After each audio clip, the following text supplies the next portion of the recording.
Hola, ¿cómo están? Buenas tardes, buenos días, buenas noches. Todo en función a desde donde ustedes me están viendo, observando, escuchando u oyendo, porque ver y observar es distinto y escuchar y oír también. Soy Eduardo Recoba, esto es Cuaderno de Economía, un podcast de economía que habla en tu idioma, justamente. No, acá tratamos de hacer de la economía una ciencia pues oculta, una ciencia alejada de la gente.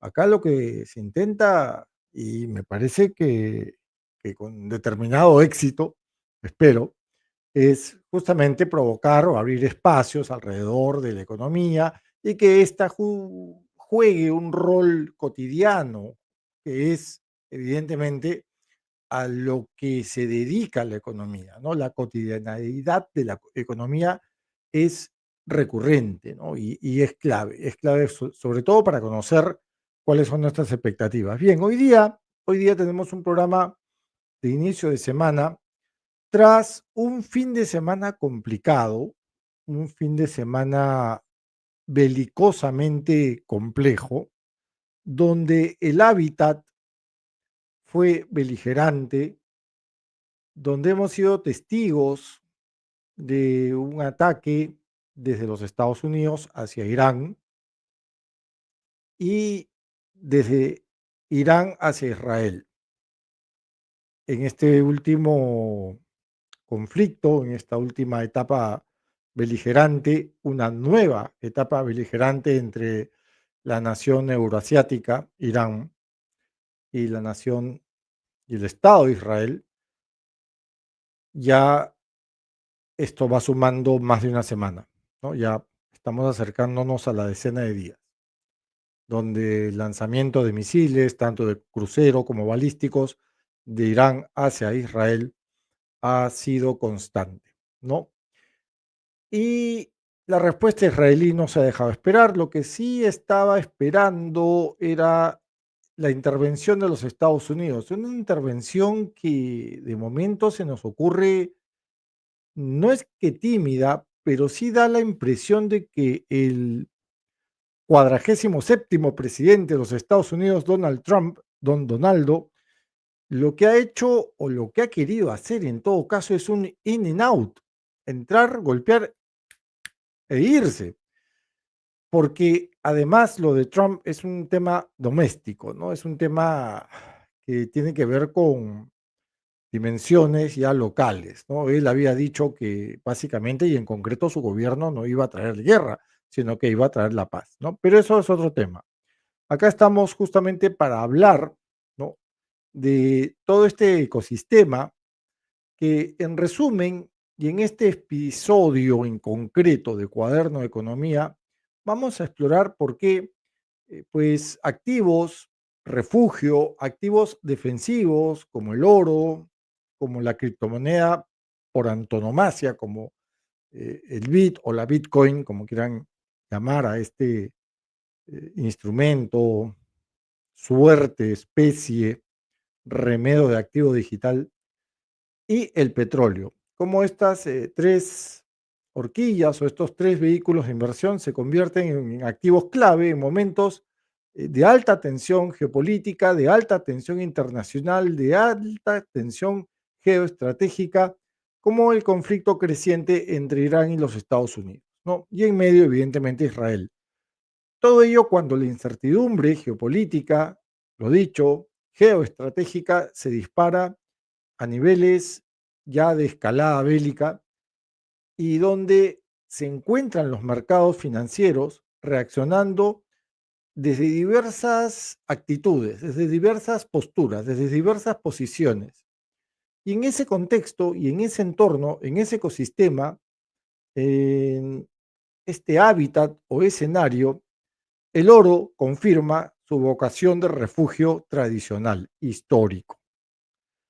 Los inversionistas lo buscan, evidentemente, para proteger capital, para proteger portafolios, para valorizar su capital y, evidentemente, para buscar liquidez ante riesgos inflacionarios originados, que se catan, que se saborean, que se olfatean desde los riesgos bélicos, geopolíticos, geoestratégicos, que decantan evidentemente en riesgos económicos. El valor del oro suele subir cuando hay miedo. Esa es la verdad. El petróleo es mucho más que una materia prima, es un barómetro geoestratégico.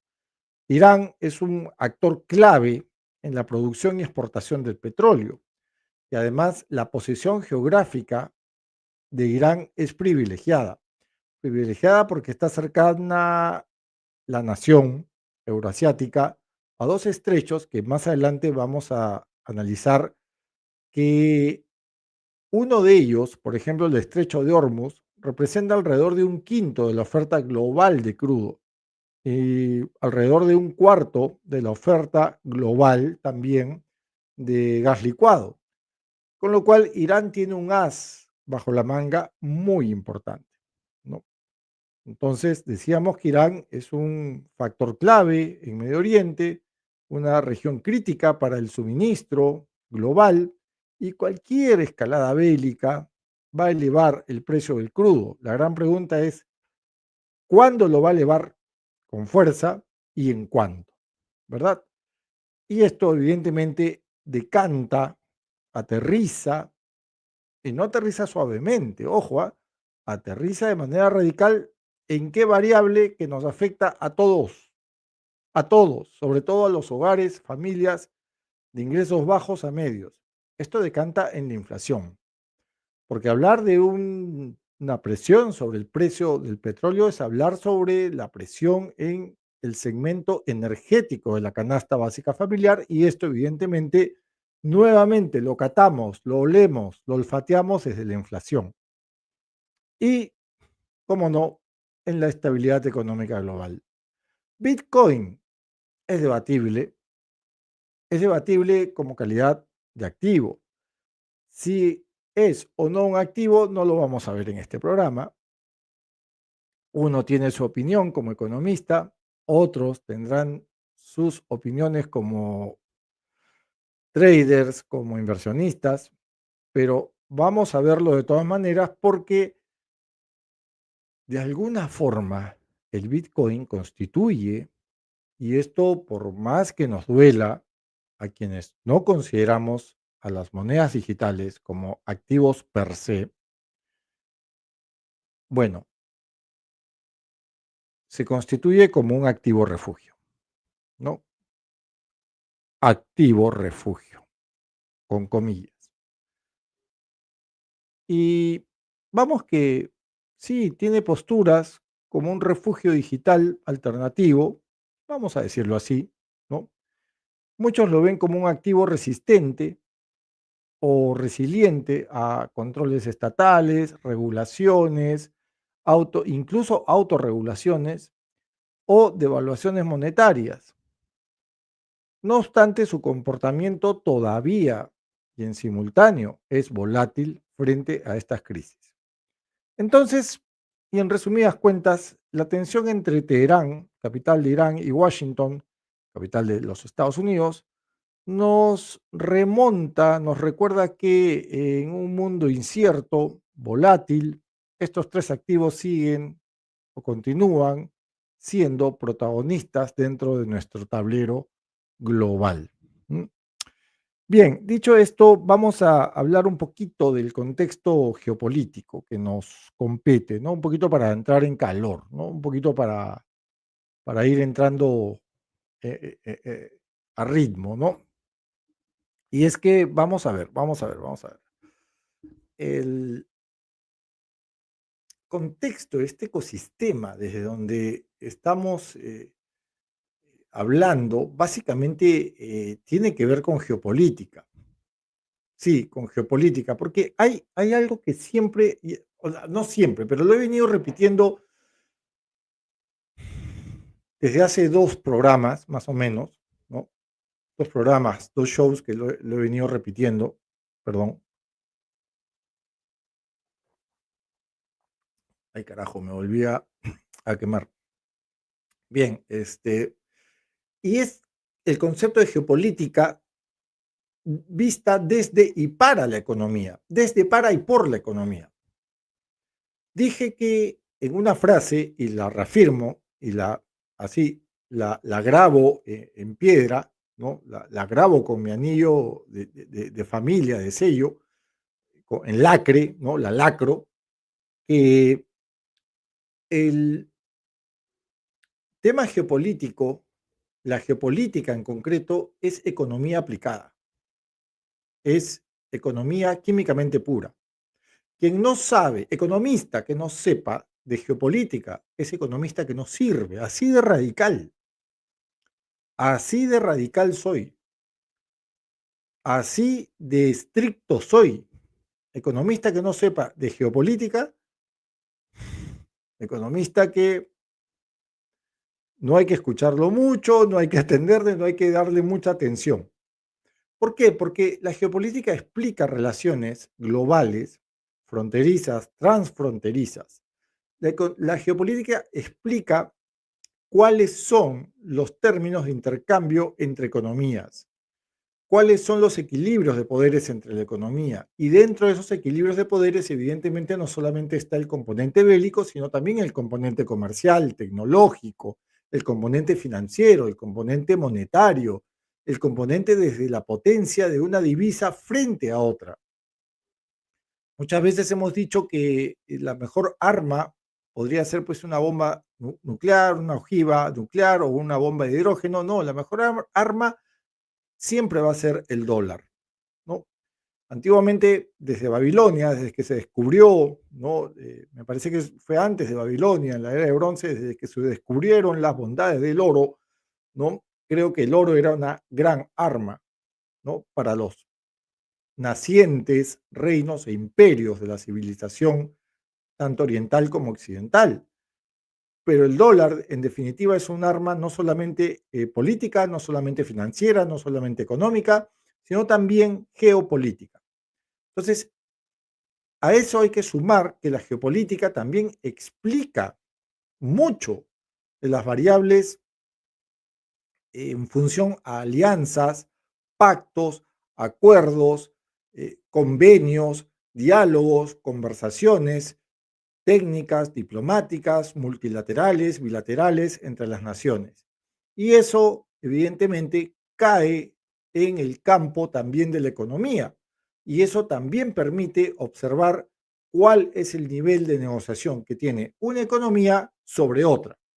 Y todo esto, evidentemente, tiene pues un alijo, ¿no? En las relaciones nuevamente comerciales. Entonces, creemos que en esa línea tenemos que ubicarnos también geopolíticamente dentro de un contexto determinado, ¿no? Y ese contexto determinado está, vamos a verlo en un ratito. Ese contexto determinado está acá, justamente acá, ¿no? El estrecho de Hormuz, ahí lo podemos ver, la fuente es BBC, ¿no? En la captura, ¿no? Es ese círculo rojo que explica, sustenta 20% de la oferta mundial de crudo y alrededor del 25% de la oferta mundial de gas. El estrecho de Hormuz es un enclave crítico para el tránsito del petróleo desde Asia, desde Oriente, ¿no? Desde Eurasia hacia Occidente. Porque si ven ustedes en la captura un poquito más abajo del recuadro que dice estrecho de Hormuz, ruta clave para el transporte, bla, bla, bla, hay otro estrecho, un estrecho que se llama Man Ben Bat, ¿no? Bat Ben Bat, que está justo entre las costas de Yemen y el Cuerno de África. Ahora, ¿cuál de los dos es más importante? Evidentemente el de Hormuz. ¿Por qué? Porque un poquito más hacia el noroeste del estrecho de Hormuz hay una isla que se llama Kregar. Esta isla es una refinería enorme y desde ahí los buques tanqueros, los tanqueros se aprovisionan de crudo ya para salir a alta mar, ¿no? Por el Golfo de Omán y de ahí del Golfo de Omán al Golfo Pérsico o Mar Índico o Océano Índico y de ahí pues ya entran por la ruta del Mar Rojo, ¿no? El estrecho de Mem Abad y de ahí pues ya salen a Occidente, ¿no? Entonces hay que entender eso, ¿no? Hay que entender eso. Y vean el tráfico que tiene el estrecho de Hormuz en esta captura satelital, donde podemos ver todos los tanqueros que entran y salen por ese estrecho. Un estrecho caprichoso, sin duda, con una sinuosidad que parece pues ya broma pesada, ¿no? Porque claro, tú dices, ¿habrán otras rutas?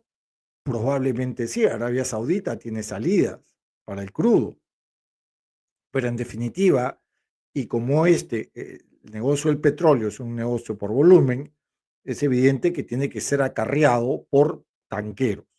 Y vean ese tráfico. Parece el tráfico de la ciudad de Lima, parece tráfico de la ciudad de Bogotá, parece tráfico de Ciudad de México en hora punta, ¿no? Entonces, es importante entender y atender a estos, digamos, a atender a estos detalles, ¿no? Ahí, por ejemplo, tenemos justamente ambos estrechos, ¿no?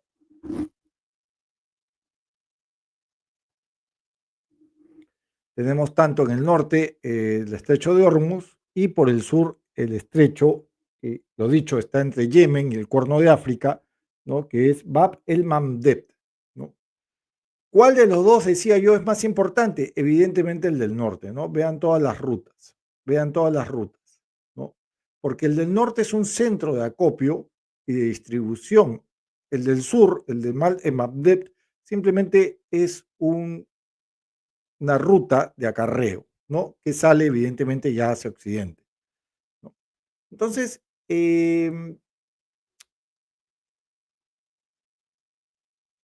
creemos que una quinta parte de la demanda mundial de petróleo que pasa por un accidente geográfico como Hormuz, vale la pena, entre comillas, pelear por ella, ¿no? O por lo menos usarla como as bajo la manga. Ahora, este paso crítico, ¿no? Que es una vía en concreto marítima, ¿no? Eh, tiene otra bondad, que es lo suficientemente profundo como para brindar calado, ¿no?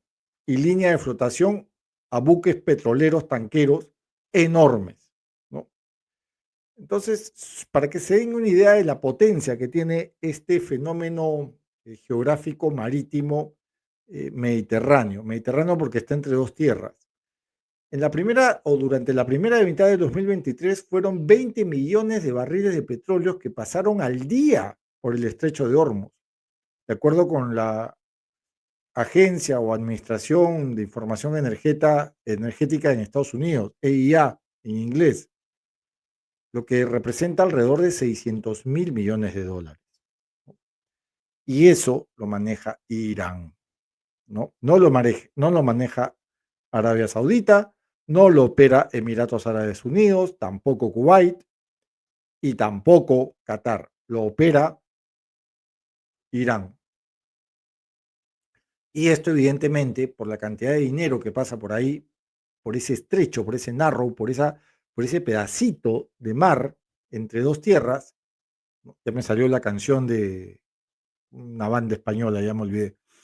Esto lo convierte en digamos, en la formación geográfica más, más importante, no solamente para la producción petrolera del planeta, sino para la provisión de crudo en el planeta. Y esto añade, evidentemente, lo que la Organización de Países Exportadores de Petróleo, la OPEP Plus, que incluye también Rusia, ¿no es cierto?, puede ofrecer, ¿no? O sea que Irán, que es miembro además de la OPEP, país miembro de la OPEP, también tiene que ver con esto, ¿no? Entonces, Es un as bajo la manga, sí, en estos momentos y tras 10 días de bombardeo Irán versus Israel, tras ya son 2 días del ataque que diseñó Estados Unidos a 3 plantas supuestamente nucleares de Irán y a unas cuantas horas de la respuesta iraní atacando a, me parece, hasta 2 bases o 3 bases estadounidenses en Qatar. ¿Cuál es el impacto de tener Irán ese as bajo la manga, ¿no? Que es cerrar simplemente el estrecho? Ya el domingo, la Asamblea de Representantes, el Congreso, vamos a llamarlo así, el Parlamento, aunque bueno, no existe, digamos, por lo menos nominalmente, Parlamento iraní, acordó en cerrar el estrecho. Evidentemente, esto lo acuerda el Congreso iraní, pero quien tiene que dar el visto bueno, quien tiene que dar la luz verde, es nada más y nada menos que nuestro gran amigo, el ayatollah Ali Khamenei. Acá lo tenemos, al señor. Ahí está, el señor. ¿Qué es el ayatollah? Es el dictador, digamos. Irán es un estado confesional, recordemos eso, ¿no? ¿Esto qué significa? Que es mitad, digamos, estado religioso y mitad dictadura, porque este señor es el que hace y deshace en Irán, ¿no? Equivale, pues, no lo sé, a tener, pues, lo dije en un programa, ¿no? A Monseñor Castillo Matasolio como dictador y a la vez, este, digamos, arzobispo de Lima y primado del Perú, ¿no? A mí me gustaría tenerlo de dictador, ¿ah? Porque Castillo Matasolio es muy buena onda, es un muy buen tipo. Pero bueno, este no, este es muy mala onda, ¿no? Este no, miren el turbante nomás, negro, pues, negro, ¿no? Pero bueno, entonces necesita el Parlamento iraní el refrendo para cerrar el estrecho de Hormuz. Ahora, evidentemente, ah, hay información de inteligencia y hay opiniones de ex expertos en inteligencia, ¿no? Que esto puede ser un escenario quizás muy adverso para Occidente, ¿no? Puede ser el peor escenario, lo dijo un ex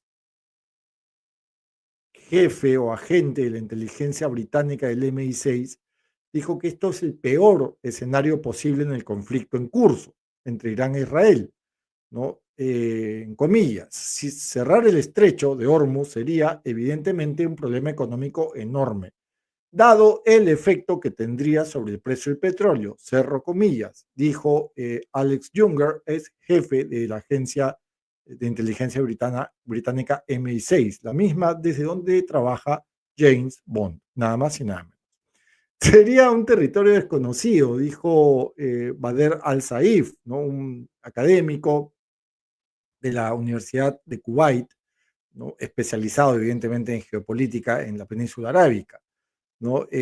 Comillas, tendría consecuencias directas en los mercados mundiales, porque veríamos un alza en el precio del petróleo y una reacción muy nerviosa en las bolsas, en los mercados, ante lo que está ocurriendo, dijo Al-Saif en reporte fiel a la BBC, ¿no? Ahora, Arabia Saudita, por ejemplo, que es el mayor productor en este momento de petróleo, usa el estrecho para exportar alrededor de 6 millones de barriles de crudo al día, ¿no? Más que cualquier país vecino y más que cualquier país de la OPEP, ¿no? Entonces, esto evidentemente a Arabia Saudita le está haciendo así, miren, miren, me voy a quitar un ratito los lentes, así, le está haciendo temblar los ojos, ¿no? Le está haciendo temblar los ojos, porque claro, no es fácil entregar un espacio territorial tan importante para un activo, en este caso el petróleo. Yo sé que vamos a hablar de otros dos activos, pero sucede que la madre del cordero está justamente en el petróleo, geopolíticamente hablando, y esto evidentemente incide sobre el resto de activos de los que vamos a hablar hoy día, ¿no? Entonces, ahora, ¿es fácil cerrar el estrecho de Hormuz? Esa es una pregunta clave también, ¿no? O sea, ¿es tan fácil? No, no es tan sencillo. De hecho, por más que la Guardia Revolucionaria haya enviado fotos, digamos, muy llamativas, ¿no? Donde, por ejemplo, veíamos, veíamos capturas como estas, ¿no? Donde aparecían pues soldados, ¿no? Soldados de la Guardia, revolucionaria iraní, en pleno estrecho, ¿no? No es tan fácil, no es tan fácil. Y de acuerdo con datos del,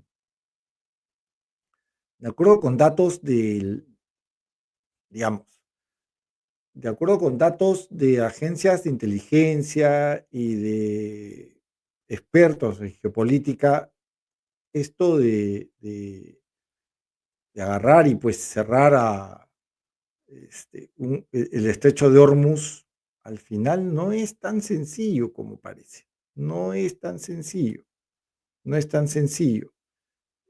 Se necesita una logística que aparentemente y de momento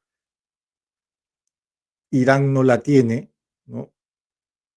Y se necesita, por ejemplo, para ponerles un ejemplo, ¿no? Se necesita minar la zona, ¿no? Minar la zona con minas, evidentemente, antibuques, ¿no? Se necesita un patrullaje aéreo. Irán prácticamente no tiene fuerza aérea. Tiene marina, sí, pero básicamente, pero no podemos llamarle marina a un grupo de lanchas torpederas, pues contra portaaviones, contra acorazados, contra dragaminas, contra toda una flota estadounidense, unas lanchas torpederas de la era soviética no pueden ser consideradas marinas, ¿no? Aunque los iraníes coloquen fotos como esta, ¿no? Capturas como esta, ¿no? Donde, bueno, evidentemente hay pues todo un espíritu, sí, pues patriótico, ¿no? Pero no creo que sea tan disuasivo, ¿no? Por si acaso, esta foto la publicó la BBC hará hace 24 horas, ¿no? Y lo más probable es que sea una foto, no sabemos, no hay certeza de que sea una foto actualizada, ¿no? No se trata de la selección de fútbol de Irán, ¿no? En todo caso, creemos que si en algún momento la selección de fútbol de Irán juega contra la selección de Israel, lo más probable es que se presenten vestidos así y no con el uniforme. Bueno, no hay certeza. La publicó la BBC hace, lo dicho, 20 o 24 horas, pero supuestamente y en teoría es una fotografía, es una captura fotográfica de la marina iraní en el estrecho de Hormuz, ¿no? Esa lancha que está detrás, de acuerdo con datos de amigos oficiales de la Marina de Perú, la Marina de Guerra de Perú, es una lancha soviética que debe tener más o menos mi edad, ¿no? Alrededor o casi 50 años, ¿no? Con lo cual no creemos mucho en la potencia de fuegos de Irán, ¿no? Por lo menos no en esa línea, ¿no? Y si ven los fusiles, porque hay que ver mucho los detalles, si ven los fusiles de estos infantes de marina, podríamos decirle, llamarlos así, no lo sé realmente. Bueno, infantes son porque calzan en la cabeza, no sé si el término sea el adecuado, pero tienen en la cabeza boinas, entonces podemos deducir que son infantes de marina. Vean la irregularidad del armamento, ¿no? Ahí hay de todo, ¿no? Hay de todo, desde fusiles Kalashnikov, última generación, hay Baikal, ¿no? Que es una imitación del Kalashnikov, ¿no? Una imitación turca del Kalashnikov. O sea, no hay una regularidad, ¿no? Algunos están con chalecos, otros sin chalecos. Bueno, puede haber sido una foto al apuro también. O sea, tampoco hay que ponernos exquisitos. Acá nadie es experto en armamento, menos yo, ¿no? Odio las armas, detesto las armas, ¿no?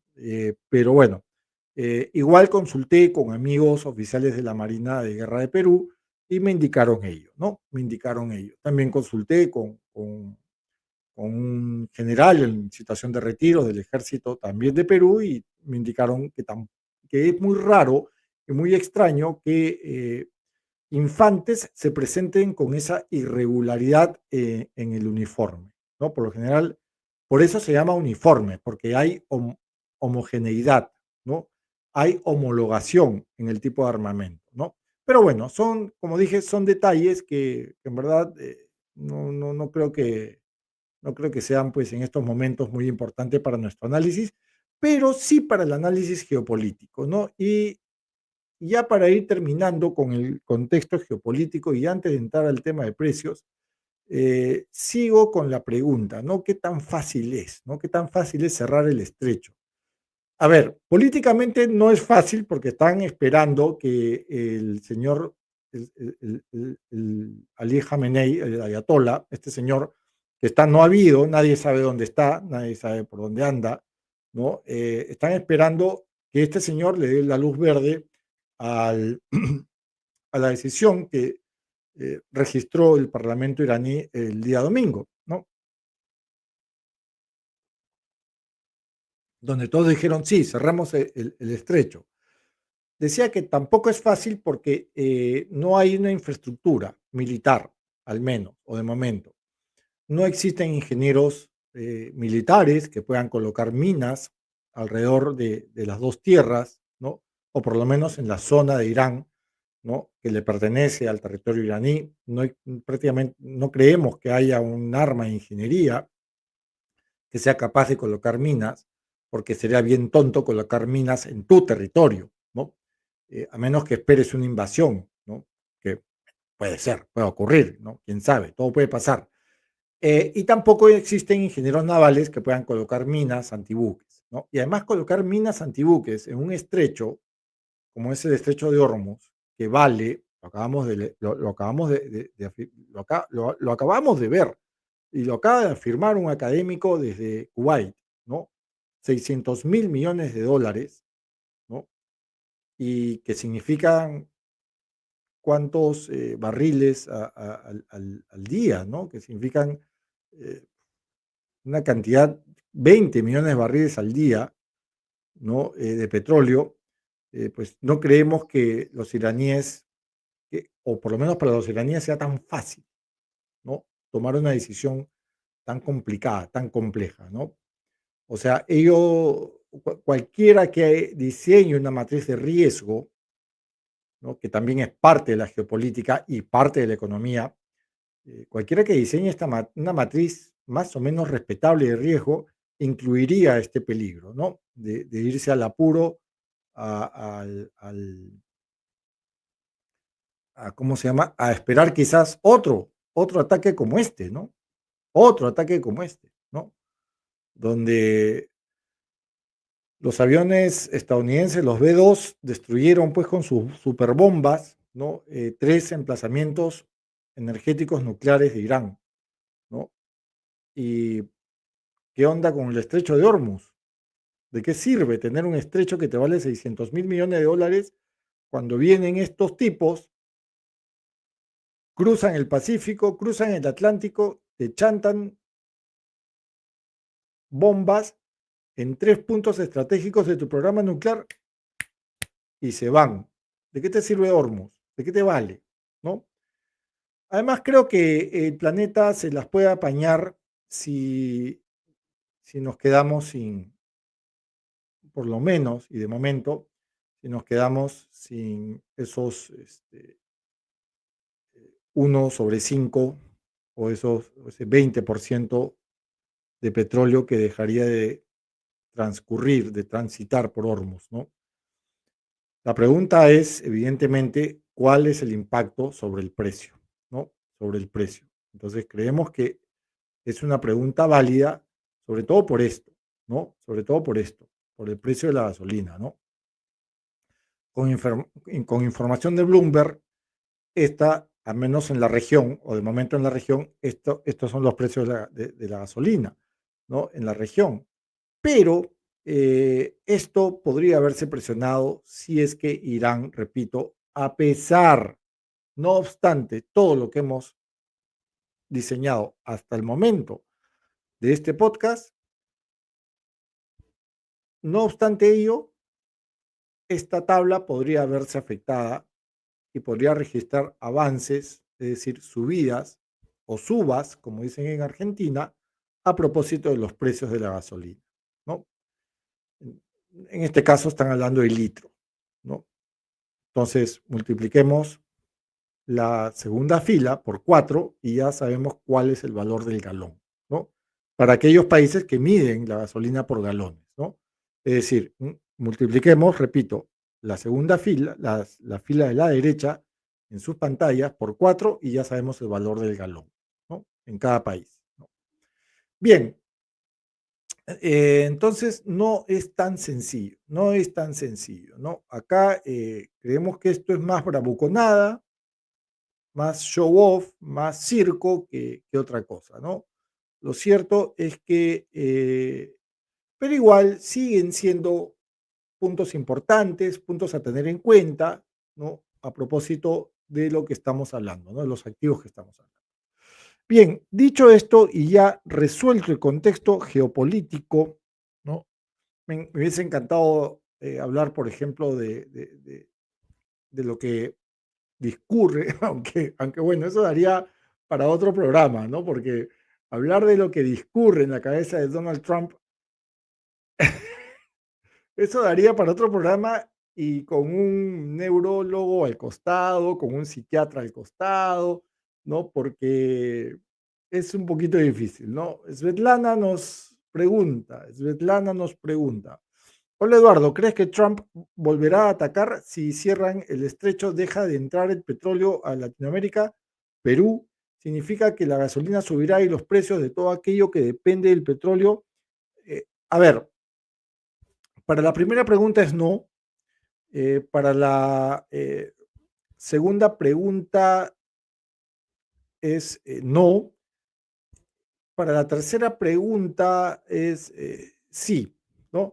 A ver, ¿Trump volverá a atacar? Yo creo que no. Yo creo que no. Lo que Trump ha hecho o hizo el pasado sábado 21 de junio fue, como dije al inicio del programa, un in and out, ¿no? ¿Por qué? Porque Trump ve el tema de Irán no tanto desde lo geopolítico, como un problema global, sino como un problema doméstico.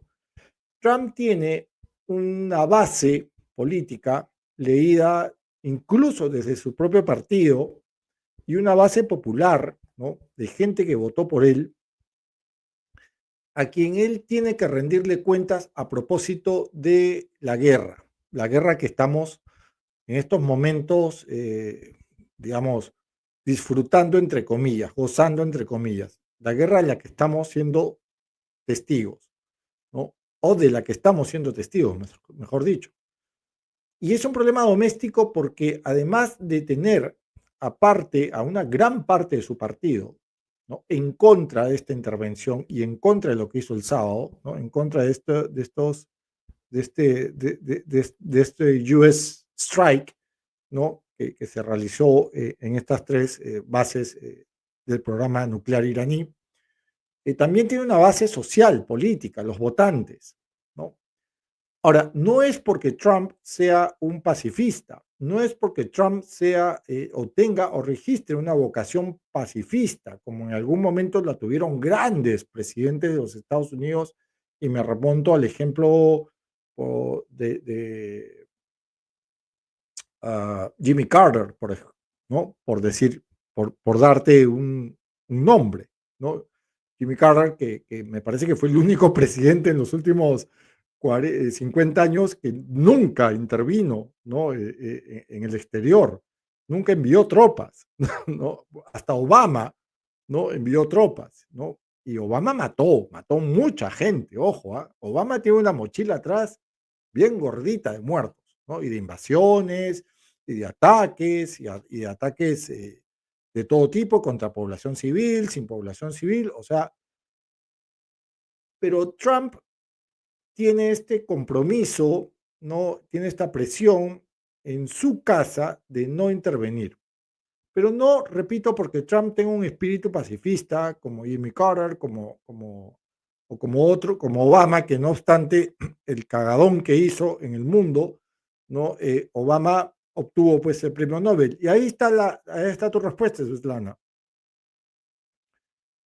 Obama, como buen narcisista que es, no tolera mucho la idea perdón, Trump, como buen narcisista que es, no tolera mucho la idea de que Obama tenga un premio Nobel de la Paz y él no. Entonces, volvemos pues a que Trump, este strike que hizo, ¿no? O que diseñó, eh, creo que fue más un ataque, ya, vamos a hacerlo así nomás muchachos, ya, utilicemos nuestras superbombas porque Israel solito no puede, ¿no? Y ya, ahí, hasta ahí nomás, y después ya nos vamos, ¿ya? La segunda pregunta, si cierran el estrecho, yo la verdad que yo no creo, o sea, a ver, América Latina, salvo Brasil, Colombia, México, evidentemente Venezuela, el resto de los países no somos grandes productores de petróleo y menos refinadores, ¿no? Y en el caso de Perú somos importadores, importamos, digamos, no petróleo, pero sí importamos gasolinas, gasóleos, derivados, ¿no?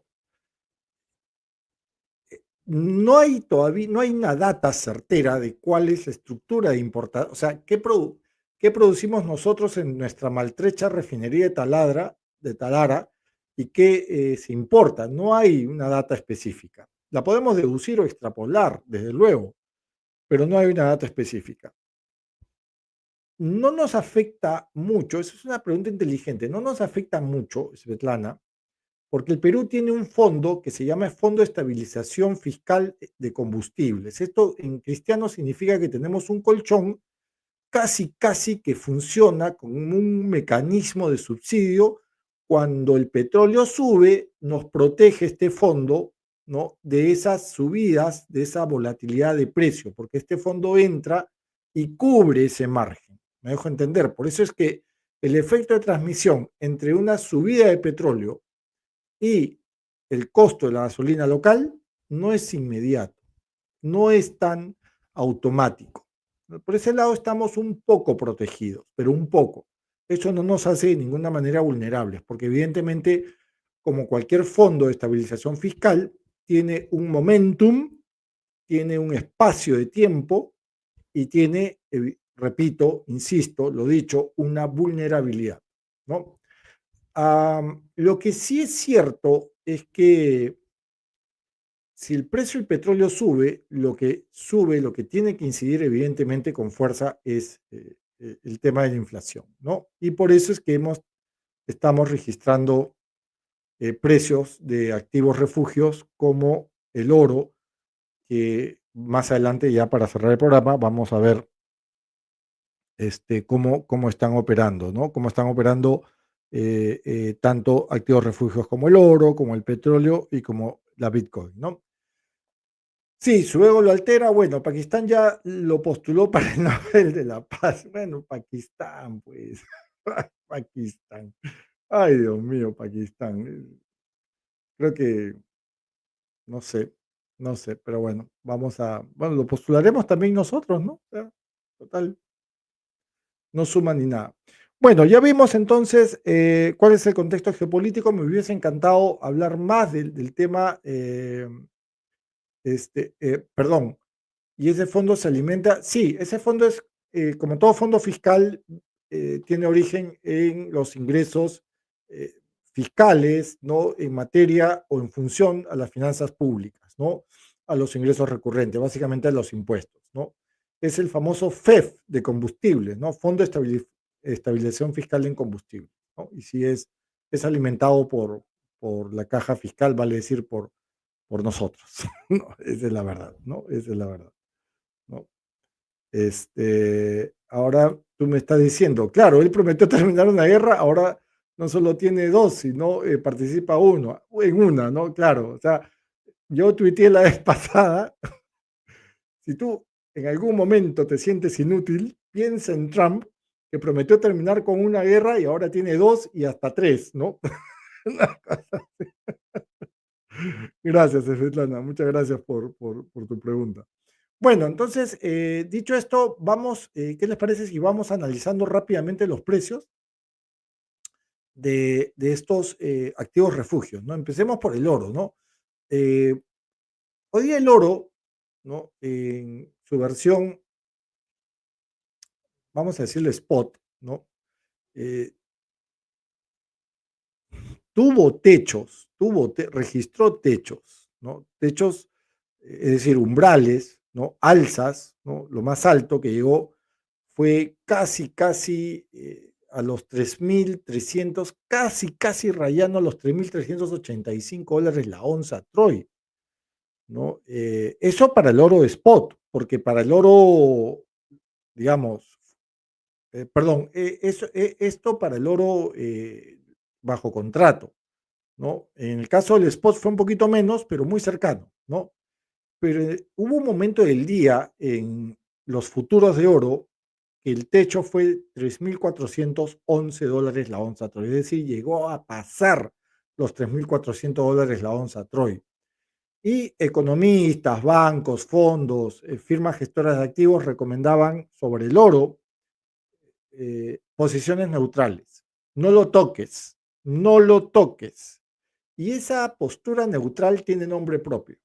Incertidumbre, incertidumbre, incertidumbre económica. Y esto evidentemente tiene otro segundo nombre propio, ¿no? Irán, ¿no? Irán. Y probablemente un tercer nombre propio, que es cuidar más que un nombre propio, ¿no? Son dos o tres frases. Cuídate las espaldas. Tenlo ahí, ten tu oro, porque estamos hablando de contratos a futuro, ¿no? Con vencimiento en agosto, dentro de 2 meses, ¿no? No te están recomendando compra, pero se me ocurre que de pronto a estos precios, ¿no? Si sigue moviéndose el oro entre los 3.360 a 3.380, probablemente sí podríamos tener recomendación de compra, ¿no? Dentro de unos días, digamos, dentro de esta semana, ¿no? Porque hay mucho nerviosismo, hay mucha incertidumbre, no hay volatilidad, no hay volatilidad. Si observamos la trayectoria del oro, es muy estable, pero el oro, no obstante, no devenga intereses, no es un activo que te paga intereses, por un tema de costo de oportunidad, es preferible mantener un lingote a tener activos cotizados en dólares que de momento, y de acuerdo con nuestro cintillo, el dólar está haciendo, o por lo menos está saliendo de ser golpeado, pero está saliendo de manera lenta, pues, ¿no? Vamos a ver, el DX, acá está abajo, ya cerrando, el DXY hoy día ha caído, por ejemplo, que es el índice dólar, ¿no? Entonces, creo que está siendo golpeado, ¿no? María Paulina nos pregunta, no es WAR, es algo que tiene que hacerse para darle entrada al KFS System. Hola, no es WAR, es algo que tiene que hacerse para darle entrada al QFIS System. María Paulina, no te he entendido nada. No te he entendido nada, perdóname. No te he entendido nada. Además, tratemos de hablar en castellano, ¿no? Acá hablamos en castellano. Bueno, sigamos. Entonces, las posiciones del oro, ¿no? Creo que tienen que ver con eso, ¿no? Con una expectativa neutral, ¿no? Y con observar, que es muy distinto a ver qué es lo que va a pasar de aquí a 4 días. O sea, así estamos de huérfanos de datos, ¿no? Nuestra orfandad en función a datos, en estos momentos, no es que sea muy grande, pero tampoco puedes confiarte pues en estas fotos, pues, ¿no? Y decir, uy, la cagada, ya tomaron el estrecho de Hormuz. No, pues tampoco, ¿no? Ahí un poquito mal la BBC de difundir estas fotos sin un fact-checking previo, ¿no? Yo le apliqué el Google Lens a la foto y sí me botó que era la Marina de Irán, etcétera, pero no me botó fechas, fecha de la captura, etcétera, ¿no? Entonces, regresemos al oro. ¿El oro sí es un activo refugio? Sí. ¿Va a serlo? Por supuesto. La incertidumbre que trae otra I de inflación. Entonces, el mejor refugio o el mejor activo defensivo de momento para muchos portafolios, para muchas carteras de inversión, va a estar en el oro. No obstante, se está recomendando posiciones neutrales alrededor del oro, ¿no? Creemos que todavía el metal noble tiene un espacio, ¿no? Tiene un espacio muy interesante. ¿Por qué? ¿Por qué lo digo? Porque si hoy día ha tocado techos de casi 3, pasó los $3.400 la onza Troy en un momento de la sesión de hoy desde la Bolsa de Londres de metales, creemos que este umbral, si estamos hablando de contratos a 2 meses, creemos que este espacio tiene todavía margen para crecer. Y si en los próximos días vemos más incertidumbres, más ataques, más contraataques, Irán no está dejando de bombardear a Israel, no está dejando de bombardear a Israel y no va a dejar de hacerlo hasta que se termine el último misil balístico crucero. Y además Irán tiene proxies en la región, tiene muchos proxies. Claro, no son proxies muy confiables, pero tiene proxies, ¿no? Ya expliqué lo que era un proxy, ¿no? No es un mercenario, no es un ejército a sueldo, es una suerte de milicia, es una suerte de milicia que pelea la guerra por ti, ¿no? Lo que hizo Chile durante la guerra del Pacífico con Reino Unido, ¿no? Que le peleó la guerra a Reino Unido durante la guerra del Pacífico. Chile fue un proxy, por ejemplo. Entonces, con esas medallas, con esos INRIs, con esos bemoles, creemos que todavía el oro tiene espacio, ¿no? Así que hay que observarlo nomás, ¿no? Svetlana nos dice, los fondos mutuos que invierten en petróleo van a caer entonces si cae el precio del petróleo. Eventualmente sí, pero de manera más lenta, porque recordemos que los fondos mutuos tienden a ser carteras o portafolios diversificados.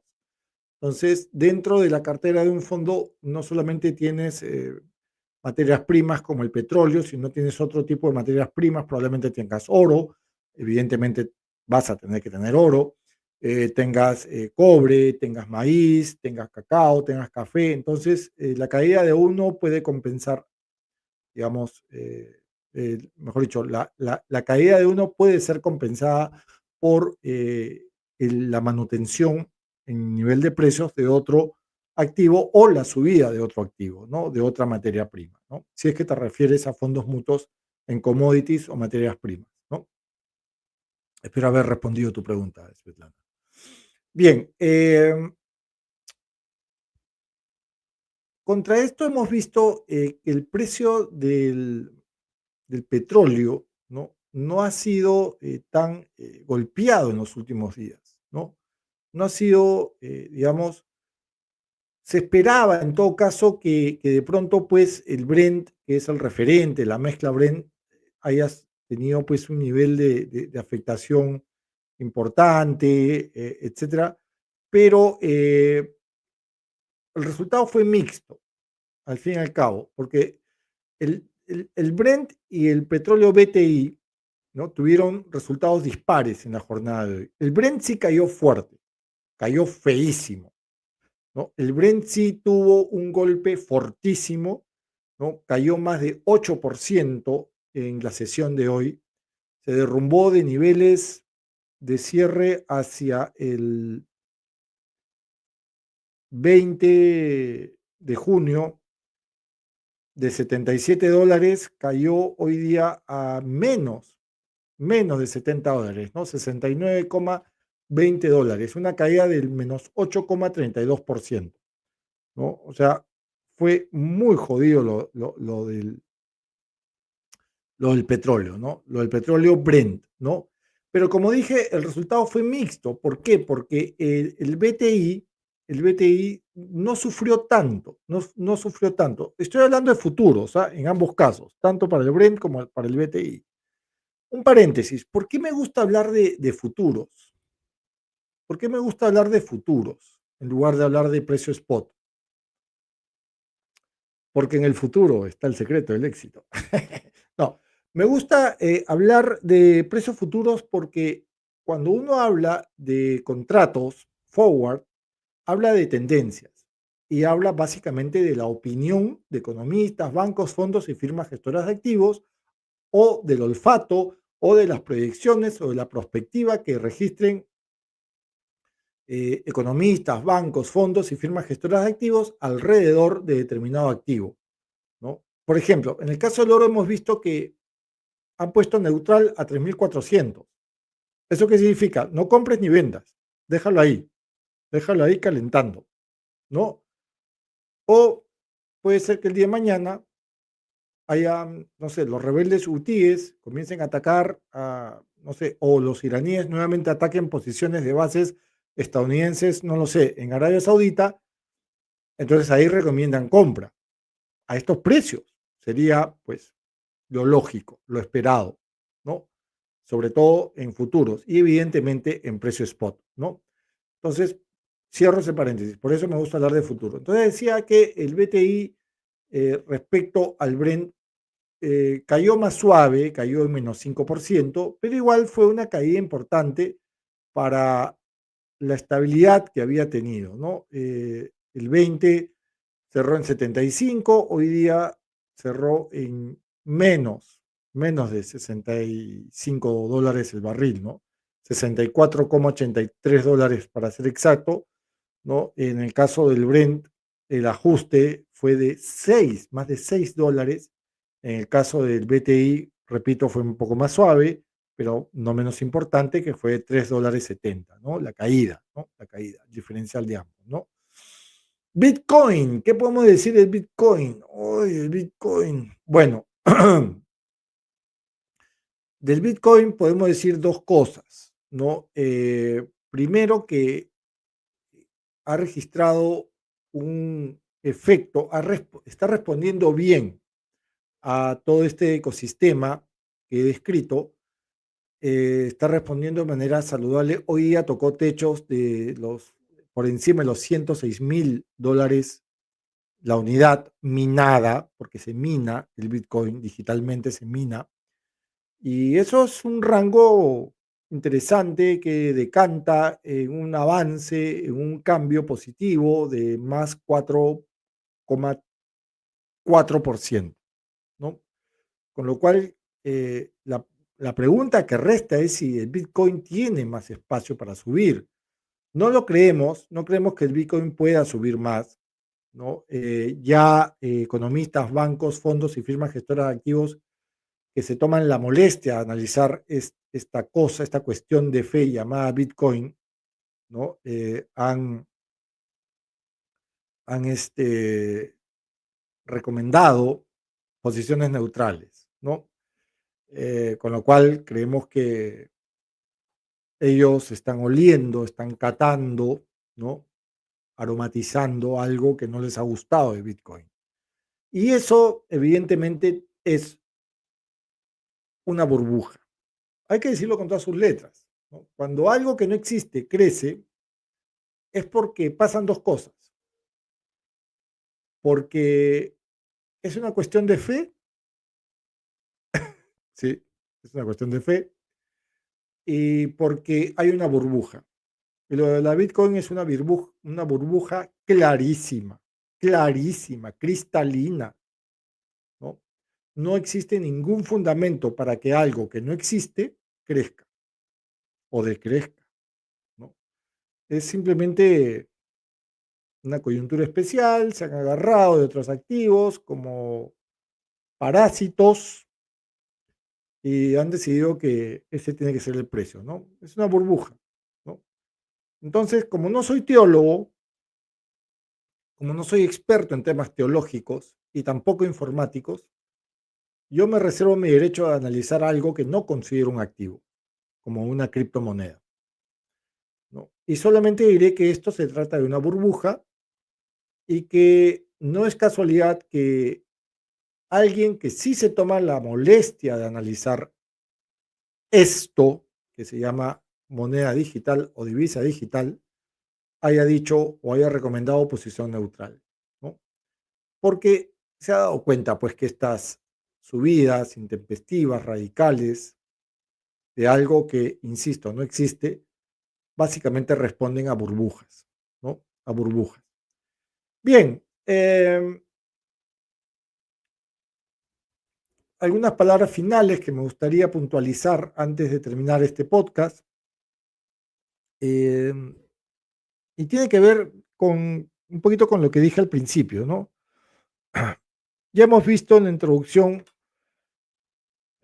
que esto es geopolítica, que juega de la mano mucho con la economía. Ya hemos visto cuál es el contexto geopolítico. No obstante, hemos hablado de la posición que tiene Irán en todo ello y la posición que tiene Estados Unidos en todo esto también, y cómo todo esto tiene como línea transversal el precio del petróleo y más allá de ello al oro y a la Bitcoin. Y hemos también explicado en un análisis en rapidísima reacción a propósito de los precios de estos tres activos. Pero creo que es importante una reflexión final, ¿no? Las guerras no se mantienen solas, ¿no? Tienen que ver con política, con estrategia y con poder. Una guerra implica venta de armas, control de zonas, ¿no? Implica invasiones, encubiertas o cubiertas, y, e implica mucho complicidad diplomática, ¿no? ¿Por qué? Porque hay un negocio aquí, hay un negocio. ¿Quiénes son los 5 mayores productores de armas en el planeta? Estados Unidos explica el 40% de la oferta mundial de armas. Muy lejos viene Rusia, Francia, China, Alemania. Y cada vez que un conflicto se dispara, observemos las acciones de Lockheed Martin, de Boeing, de Rheinmetall. Observemos las acciones de Baikal, armamento. Suben. Lo otro, ¿por qué estos conflictos no se resuelven de inmediato? Porque hay mucho pecho frío, porque no hay estadistas que sean capaces de utilizar la diplomacia civilizada, política, dialogante, debatible. Son incapaces de conversar, prefieren soltar bombas antes de conversar. Y además porque no es rentable, porque tú le vendes armas a los dos, al que ataca y al que defiende y al que ataca, no importa, ¿no? Y evidentemente toda esta horquilla, todo este desorden es una estrategia de poder. Reorganizas tu orden planetario, creas enemigos donde no hay, silencias medios, reprimes, utilizando como excusa la seguridad nacional, y evidentemente el que paga pato o la que paga pato es la democracia. ¿Por qué? Porque el caos que genera una guerra es caldo de cultivo para autoritarismos. Y esto, evidentemente, también forma zonas grises dentro del poder, ¿no? ¿Y quiénes pagan pato? Las sociedades civiles o la sociedad civil. Se polariza, se fragmenta, recibe información errada, dispar, recibe información falsa, fake news. La sociedad civil se paraliza, se desplaza, surgen las crisis humanitarias y evidentemente ataca la economía de la sociedad civil, surge la inflación, la recesión. porque la guerra se traduce en eso, en aumento de precios, en migraciones, en censuras, en miedo, en recesiones, ¿no?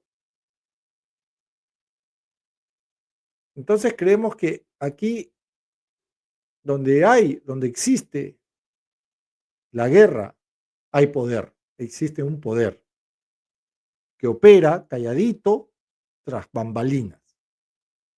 Y hay alguien que hace caja, ¿no?